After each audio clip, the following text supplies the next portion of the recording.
একটা LPG pump পাইলাম, এখন খোলা আছে নাকি জানি না। যদিও আমার গাড়িতে এলপিজি শেষ হয়ে গেছে, রেড লাইন জ্বলতেছে। এই পাম্প কেমন আল্লাহ জানে। তো গেট আপ সুন্দরই আছে, বড় সড়ো আছে।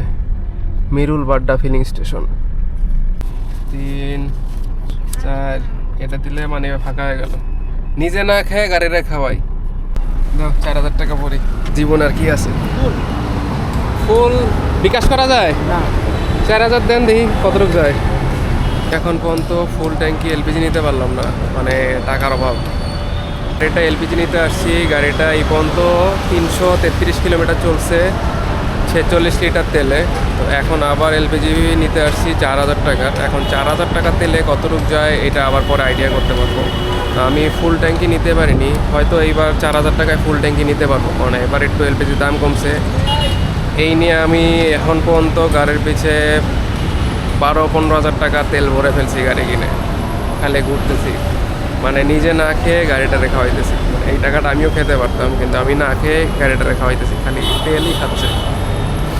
জুম্মার দিন নামাজের রক্ত হয়ে গেছে, অলমোস্ট 1টা বাজে। আমি একটা গেস্টের বাসায় দাওয়াত খেতে আসছি।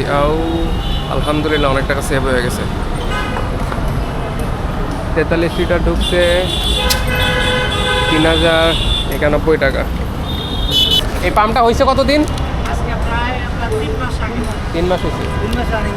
24 ঘন্টা তো খোলা। বাংলাদেশ এইভাবেই টাকা শেষ হয়ে যায়। এর জন্য একটা স্ট্যান্ডে সাউন্ড করে উঠছে, পচা কথা শুনে। ঘেউ বলতে পারলে ঘেউ এইটা সেই ছিল।